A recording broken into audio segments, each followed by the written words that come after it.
ભગવાન શ્રી રંગ અવધૂત ગુરુ મહારાજના ચરણ કમળોમાં મારા કોટી કોટી વંદન. ભગવતી મા રૂકમાંબા અને શ્રી વિઠ્ઠલપંતજીના ચરણ કમળોમાં મારા કોટી કોટી વંદન. આપ સૌને ગુરુદેવ દત્ત. એક અગોચર બ્રહ્મ પ્રકાશ છે. પૂજ્ય બાપજી રચિત આ ભજનનું વિવરણ ચાલે છે.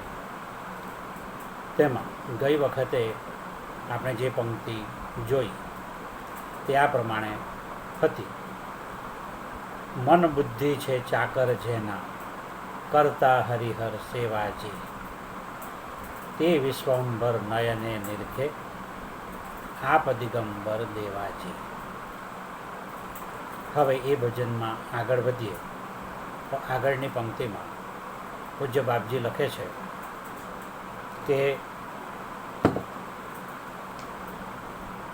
પડતા પડતા પંડિત પડ્યા, સુખ પામ્યા સત્સંગીજી,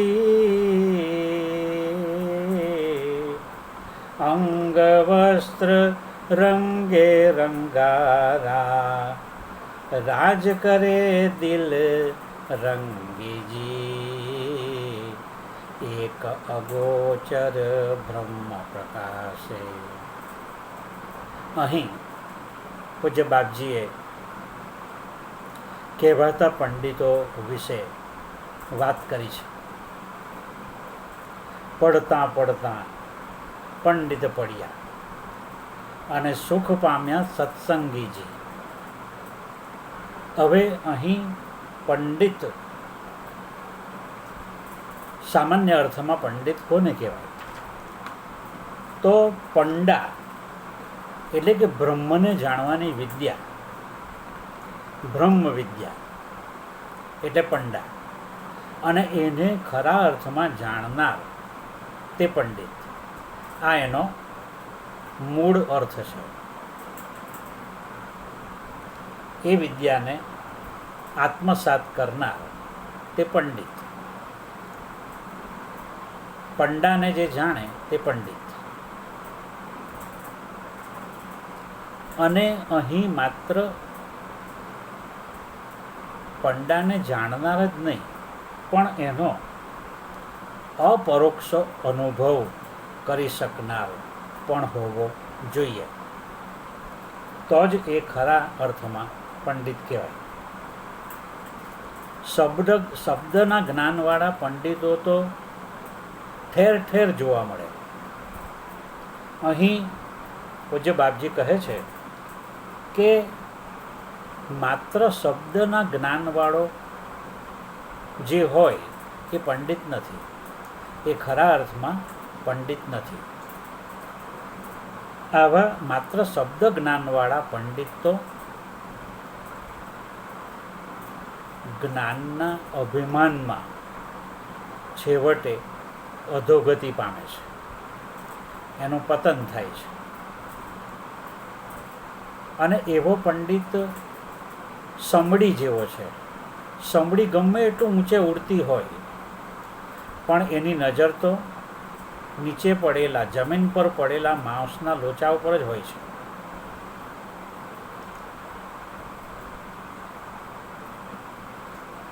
એટલે અહીં વૃત્તિનો આખો તફાવત છે. ખરેખરા અર્થમાં જે પંડિત છે તે અને આવા શબ્દ જ્ઞાનવાળા પંડિતમાં મૂળભૂત ફરક છે. તે પૂજ્ય બાપજી અહીં કહેવા માગે છે.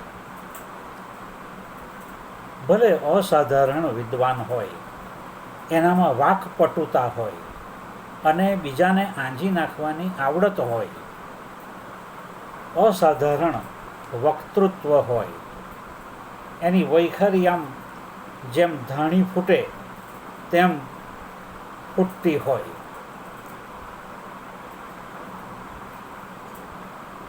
એનો બહુ અર્થ નથી એવું પૂજ્ય બાપજી કહે છે.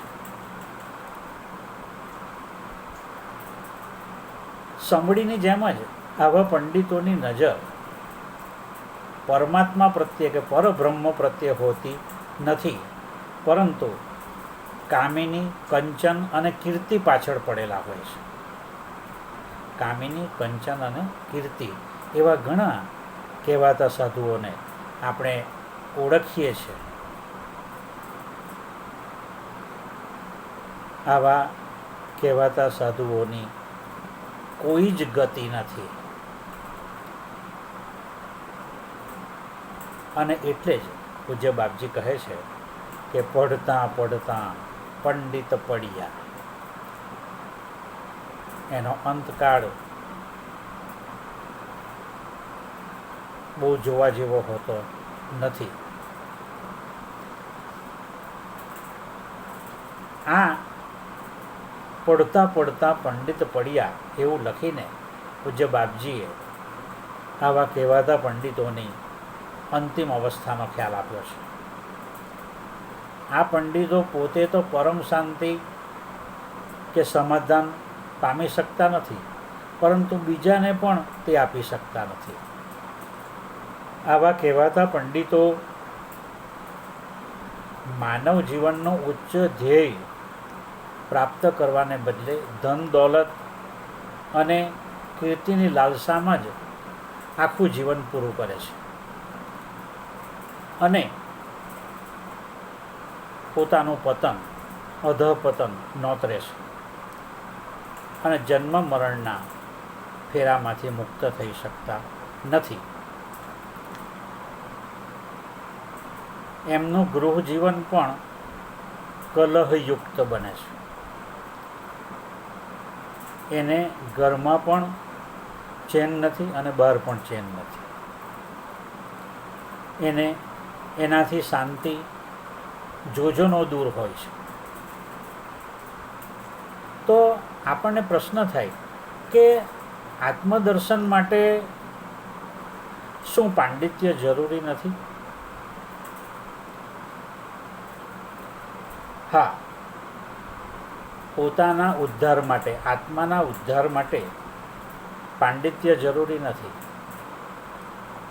વેદ, ઉપનિષદ અને ખટશાસ્ત્રો, ષડદર્શનની વ્યાખ્યા કરવાથી અને અહમ બ્રહ્માસ્મિ, હું જ બ્રહ્મ છું એવું બોલતા બોલતા ગલીએ ગલીએ ભટકનારો ખરો બ્રહ્મ નથી. એ ભરમમાં જીવે છે. બ્રહ્મ નથી, પણ એ ભરમમાં જીવે છે અને ભરમમાં જ મરે છે.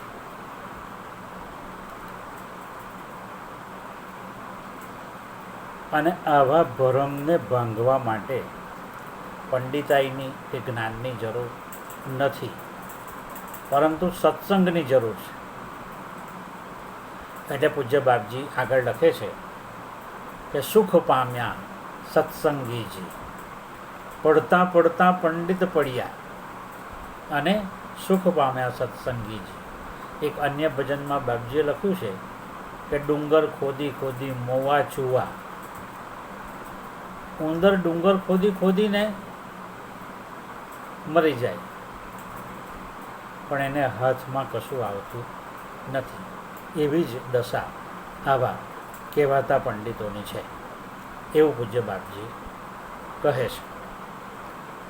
આત્મદર્શન એટલે કે અપરોક્ષ અનુભવ જેને કહેવાય, એની લાયકાત, એની યોગ્યતા મેળવવા માટે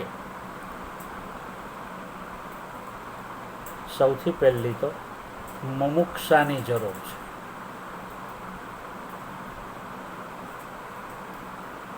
એક આર્ત પોકારની જરૂર છે. પાત્રતા વિનાનું કે જિજ્ઞાસા વગરનું શ્રવણ એટલે કે સાંભળવાની વાત જે છે એ વ્યર્થ છે. નાના અબુધ બાળકને હાથમાં સળગતું લાકડું આપીએ એના જેવી એ જોખમી રમત છે, જોખમી ચેષ્ટા છે. આવું કરનારો મૂર્ખ છે. પાત્રતા અને જિજ્ઞાસા વિના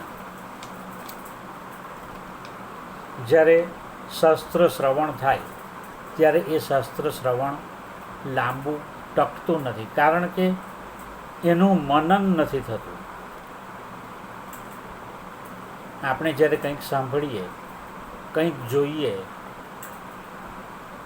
કે કંઈક વાંચીએ ત્યારે તે કર્યા બાદ એનું મનન ચિંતન કરવું જોઈએ, તો જ એનો કોઈ અર્થ સરે. શાસ્ત્રો તો ઘેર ઘેર પડેલા છે. આજના જમાનામાં તત્વજ્ઞાનના પુસ્તકોના મોટા મોટા હાટ ભરાયેલા છે. એની ખોટ નથી આવા પુસ્તકોની, પણ પુસ્તક વાંચવાથી તત્વજ્ઞાન મળી જતું નથી. ક્રિકેટ રમતા શીખો એવું એક પુસ્તક મેં જોયેલું બજારમાં. હવે એમ ચોપડી વાંચીને જો ક્રિકેટ રમતા શીખી જવાતું તો પછી પૂછવાનું જ શું, ખરું ને? એને માટે મેદાનમાં ઉતરવું પડે. સાયકલ શીખવાના કોઈ ક્લાસ નથી હોતા, એ જાતે ઉપર બેસવું પડે અને કંઈ કેટલી વાર પડી જવાય, ઘૂંટણ પણ છોલાય ત્યારે સાયકલ આવડે. આ વાત મહત્વની છે. ઘણા પોતે એવું માને છે કે આવું શ્રવણ કે વાંચન કરી લઈએ એટલે બધું સરી જાય, પણ એવું નથી.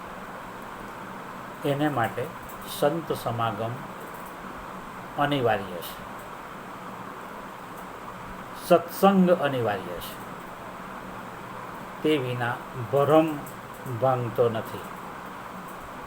આત્મદર્શન તરફ પગલાં માંડી શકાતા નથી. એટલે અહીં પૂજ્ય બાપજી પોથા કરતાં વધારે મહત્વ સત્સંગને આપે છે. સંગીતની વાત કરીએ તો સંગીતનું પુસ્તક વાંચીને સંગીત શીખી શકાતું નથી. એને માટે ગુરુ કરવા પડે. જે સંગીતના વિદ્વાન હોય એને ગુરુ પદે સ્થાપીને સંગીત શીખવું પડે, કારણ કે એ ગુરુમુખી વિદ્યા છે. તેમ શાસ્ત્રો જરૂરી છે, એની ના નહીં, પણ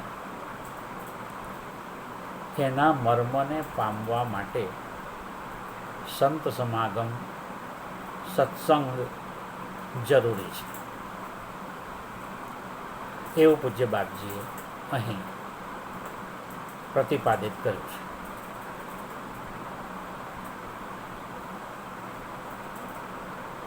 શ્રવણ, મનન અને નિધિધ્યાસન એના દ્વારા આત્મજ્ઞાન સુલભ બને છે, સહેલું બને છે. માત્ર વાણી વિલાસ કે પુસ્તકિયા વિદ્વાન પાસે જવાથી કંઈ વળતું નથી. વિદ્વત્તા કરતાં સત્સંગનું મહત્ત્વ અહીં પૂજ્ય બાપજીએ વધારે આંક્યું છે. પૂજ્યશ્રીના શબ્દોમાં સંસર્ગ કે સહવાસ એ જ સાચો સત્સંગ છે. ફાવે તેવું શ્રવણ કરવું, ફાવે તેવું વાંચવું એ સાચો સત્સંગ નથી, પણ એ સત્સંગનો આભાસ છે, એક જાતનું મનનું સમાધાન છે. અને એવી સત્સંગની જે ભ્રમજાળ છે એના ઉપર કવિશ્રી શામળદાસ અને કવિશ્રી અખાએ પણ ખૂબ પ્રહારો કર્યા છે. દાખલા તરીકે, કથા સુણી સુણી ફૂટ્યા કાન, તોય અખા ન આવ્યું બ્રહ્મજ્ઞાન. કથા સાંભળીને કાન ફૂટી જાય પણ બ્રહ્મજ્ઞાન મળે નહીં. કથા પારાયણ કે સપ્તાહ પારાયણમાં જઈને પણ સંસારની વાતોમાં રચ્યા પચ્યા રહેનારા કહેવાતા શ્રોતાઓને આપણે જોયા છે.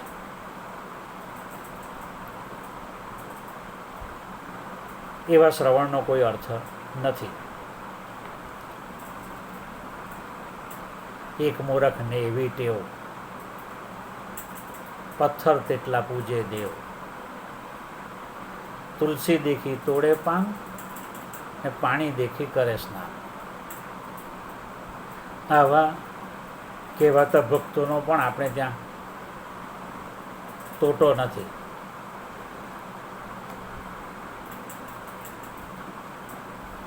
સાચા સંતો કંઈ ઠેર ઠેર મળતા નથી, વાટે ને ઘાટે મળતા નથી. બાપજીએ ગુલામૃતમાં લખ્યું છે કે લીમડા તો ગામડે ગામડે હોય, પણ ચંદન વિરલું હોય, ક્વચિત જ મળે. અને કલ્પદ્રુમ તો કરોડમાં. એટલે સાચા સંત પાસે કરેલો સત્સંગ જ સાર્થક બને છે. બીજા બધા પોથા વાંચવાથી બ્રહ્મ જ્ઞાન મળતું નથી. બાપજીએ એક ભજનમાં લખ્યું છે કે ભણતર મોટું ભૂત તપસી.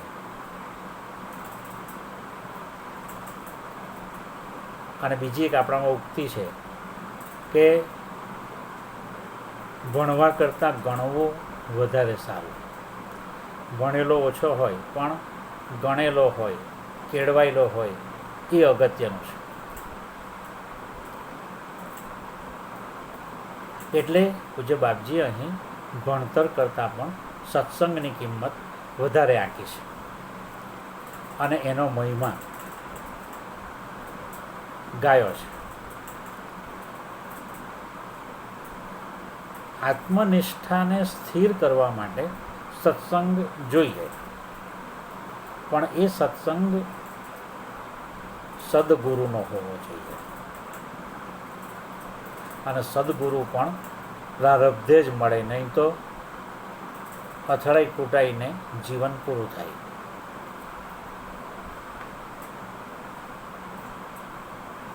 જેનામાં આત્મનિષ્ઠા સ્થિર છે એવો ખરા અર્થમાં જે પંડિત છે એ શ્રોતાઓમાં પણ આત્માની શાંતિ રેડી શકે છે, શાંતિનો અનુભવ કરાવી શકે છે. પૂજ્ય બાપજીના દર્શને અસંખ્ય લોકો આવતા અને જેવા એમના દર્શન થાય કે એમના મનમાં ચાલતા ઘણા બધા પ્રશ્નોના ઉકેલ આપમેળે મળી જાય. આવો અનુભવ અનેક ભક્તોએ કર્યો છે. પ્રશ્ન પૂછવાની જરૂર જ રહેતી નથી. પૂજ્ય બાપજી અંતર્યામી છે. આવા સાચા સદગુરુનો સત્સંગ પ્રાપ્ત થાય તો જ ભવભય ટળે અને સાચું બ્રહ્મ જ્ઞાન પ્રાપ્ત થાય.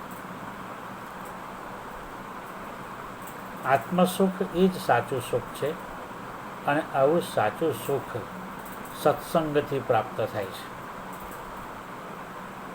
અને વ્યક્તિ પોતાનો આત્મોદ્ધાર કરીને જન્મ મરણના ફેરામાંથી, સંસ્કૃતિમાંથી મુક્ત થાય છે. હવે કોઈક કાપડને રંગારો હોય તે અનેક રંગોથી વસ્ત્રોને રંગવાની કુશળતા ધરાવે છે, પણ એ માત્ર વસ્ત્રોને રંગકામ કરી જાણે છે. રંગની વિવિધતા, રંગની અનેક છટાઓ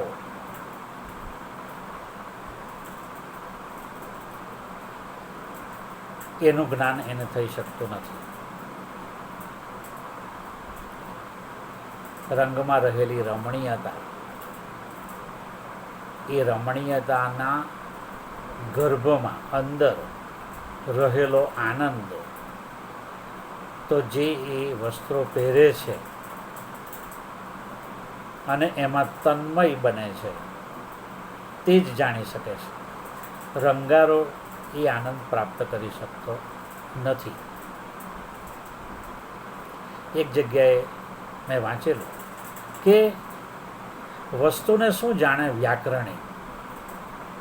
જે શુષ્ક વિવેચક હોય એને માટે વ્યાકરણી શબ્દ આ પંક્તિના સંદર્ભમાં છે કે વસ્તુને શું જાણે વ્યાકરણી. માથે સુધી ભરેલું હોય ઘી, છતાં સ્વાદ ન જાણે બરણી.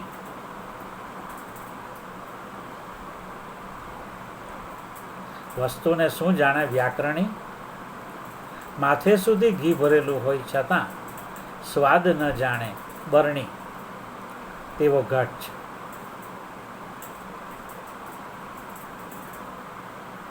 એટલે આવો રંગારો રંગની રમણીયતા અને એના દ્વારા પ્રાપ્ત થતો આનંદ માણી શકતો નથી.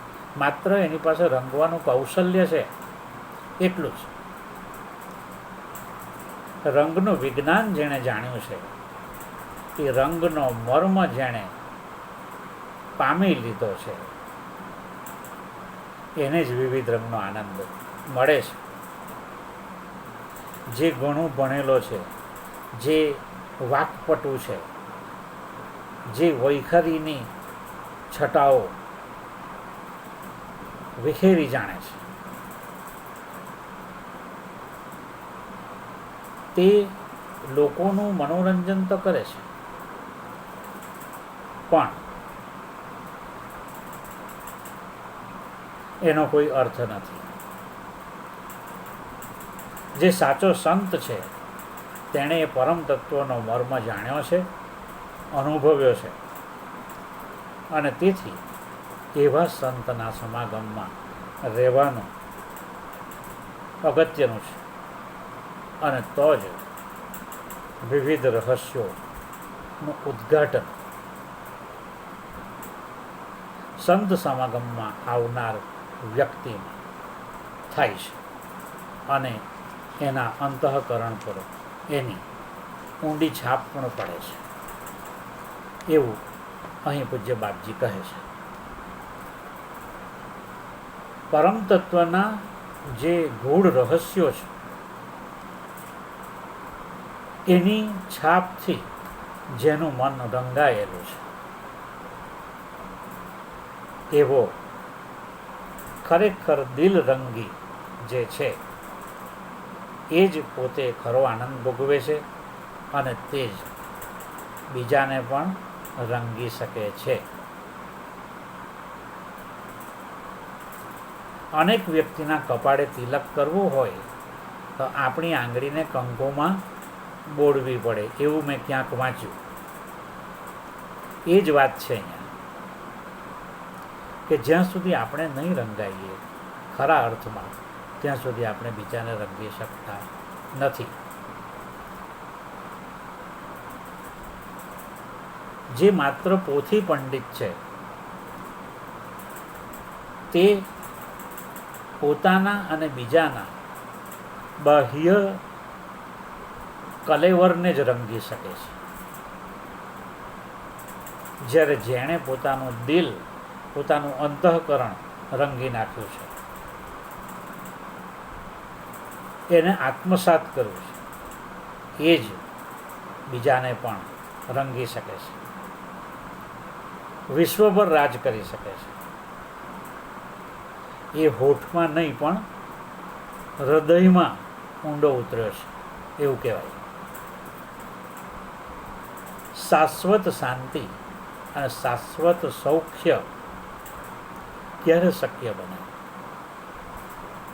આવો આત્માનુભવ થાય ત્યાર પછી એ શક્ય બને.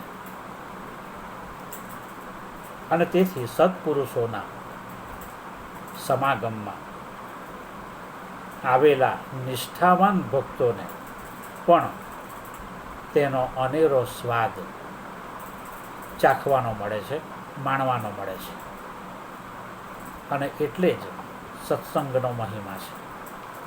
સત્સંગ અને ભક્તિ કળિયુગમાં ખૂબ મહત્ત્વના છે. ભક્તિ ગરીયસી કરો એવું કહેવામાં આવ્યું છે. તો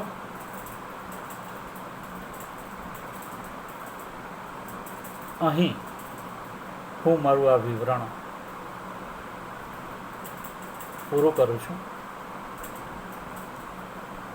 મારા વક્તવ્યમાં કોઈ ભૂલચૂક હોય તો પૂજ્ય બાપજી મને ક્ષમા કરે. આપ સૌને મારા ગુરુદેવ દત્ત કહીને હું મારી વાણીને વિરામ આપું છું. ગુરુદેવ દત્ત.